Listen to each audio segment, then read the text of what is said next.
Sir 'Hanuman' movie మరి ప్రశాంత్ వర్మ గారి డైరెక్షన్‌లో తేజ సజ్జా గారు హీరోగా వచ్చిన ఈ సినిమా ఇవాళ ప్రేక్షకుల ముందుకు వచ్చింది సార్.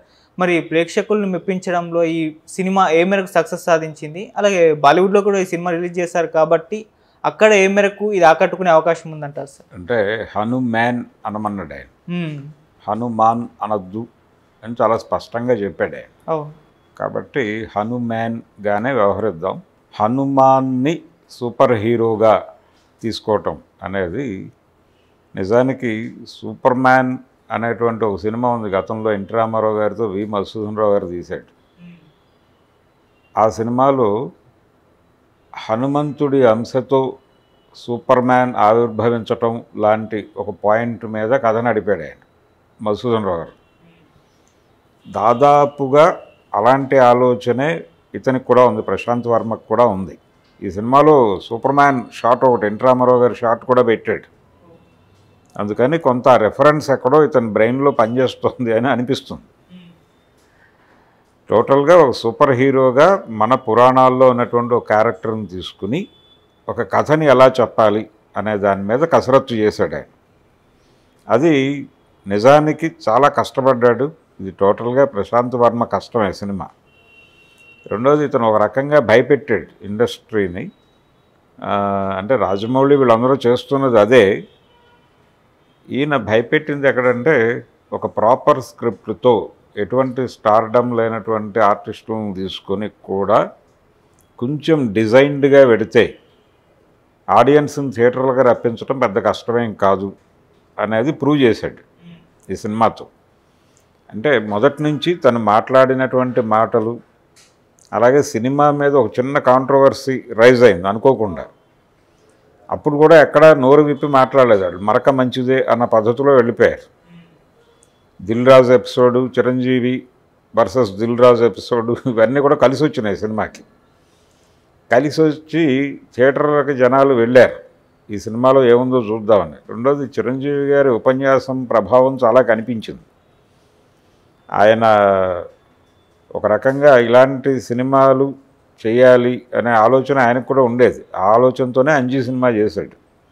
ఈ సినిమాకి అంజీకి కొంత పోలికలు కూడా కనిపిస్తాయి. అంటే ఈ పోలిక ఎక్కడ అంటే హనుమంతుడు అనేటువంటి క్యారెక్టర్లో ఉన్నటువంటి బలం ఏమిటి, ఆ ఎలిమెంట్స్ ఏమిటి అనే దాన్ని గ్రాప్ చేసి దాన్ని ఇంకొక దానికి వాడాలనుకోవడం. ఇప్పుడు ఉదాహరణకి ఆంజనేయ స్వామి, ఆయనకు మరణం లేదు, చిరంజీవి అంటారు. అంటే మరణం లేని ఒక క్యారెక్టరు ఏ కారణాల చేత మరణం లేదు అనే దాన్ని గ్రాప్ చేసేసి మరణం లేని జీవితాన్ని గడపాలి అని అనుకోవటం అనేది ఇది ఊహల్లో కథే అయినప్పటికీ ఒక లాజిక్ ఉంది.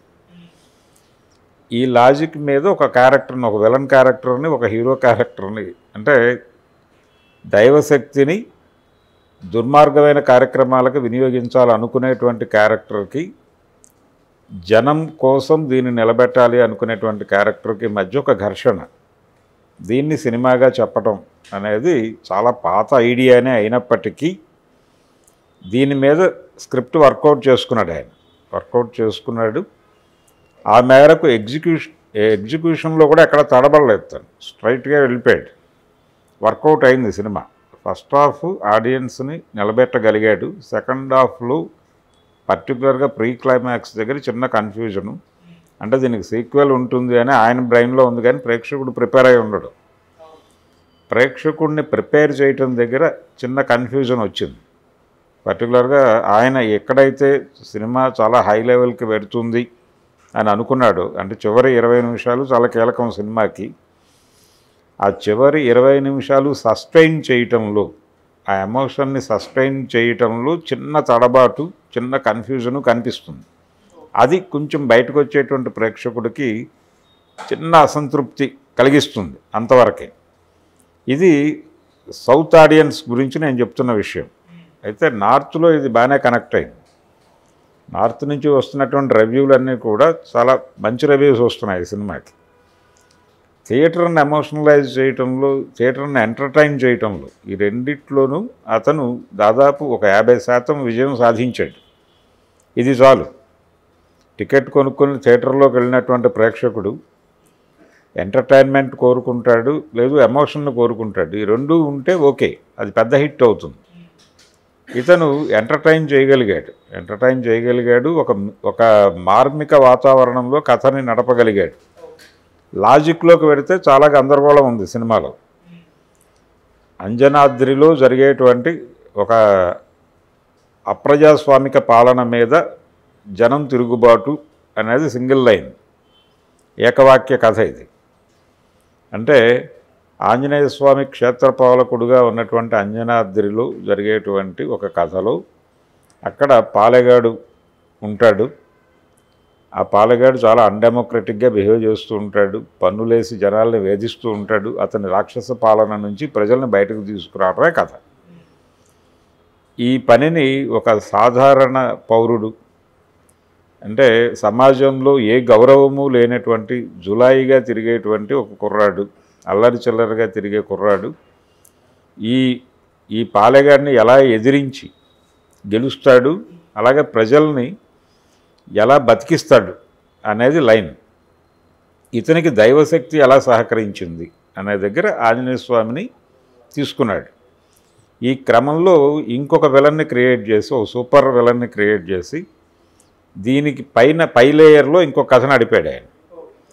ఆ పై లేయర్లో కలిపినటువంటి కథ ఏదైతే ఉందో, పై లేయర్లో నడిపినటువంటి కథ ఏదో ఉందో దాని మీద ఇంకొంచెం వర్కౌట్ చేసి ఉండొచ్చు.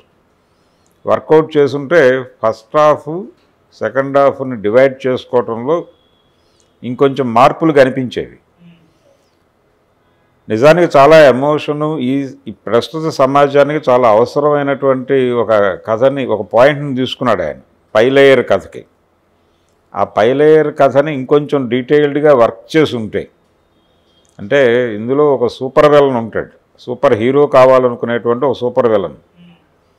ఆ సూపర్ విలన్ క్యారెక్టర్ని ఇంకొంచెం జనాలకి కనెక్ట్ అయ్యేలాగా డిజైన్ చేసి ఉంటే, ఇంకొంచెం వర్క్ చేసి ఉంటే దాని మీద, అది చాలా అవసరం ఇప్పుడు సమాజానికి.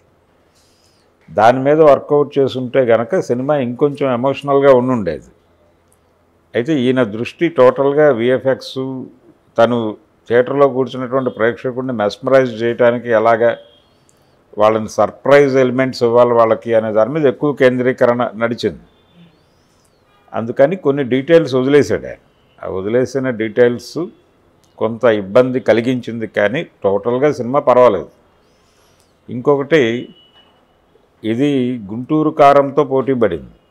గుంటూరు కారం మహేష్ బాబు సూపర్ స్టారు, ఆయన సక్సెస్ఫుల్ డైరెక్టర్ త్రివిక్రమ్ శ్రీనివాసు, వాళ్ళ కాంబినేషన్లో వస్తున్న సినిమా మీద ఈ సినిమా పోటీకి దిగటం అనే దాని మీద చాలామంది రకరకాలుగా వ్యాఖ్యానాలు చేశారు. కానీ కంపారిటివ్గా ఆ సినిమాతో పోలిస్తే ఇది చాలా బెటర్గానే ఉంది. గుంటూరు ఘోరంతో పోలిస్తే ఇది కంపారిటివ్గా, ఇందులో కూడా లాజికల్గా ఇబ్బందులు ఉన్నప్పటికీ కూడా అందులో అసలు టోటల్గా కథే ఇల్లాజికల్ స్టోరీ. అది ఏమాత్రము లాజిక్ లేనటువంటి ఒక గందరగోళం కథని సినిమా తీసాడు ఆయన. ఇది కొంత పర్వాలేదు, ఇది నిలబడుతుంది సినిమా. దాంతో పోలిస్తే ఇది బెటర్ మూవీగానే చెప్పుకోవాలి. ఈరోజు రిలీజ్ అయినటువంటి 2 సినిమాల కంపారిజన్లో చెప్తున్నాను. ఓకే, నేను ఈ సినిమాకి అవుట్ ఆఫ్ 5 2.5 రేటింగ్ ఇస్తున్నాను.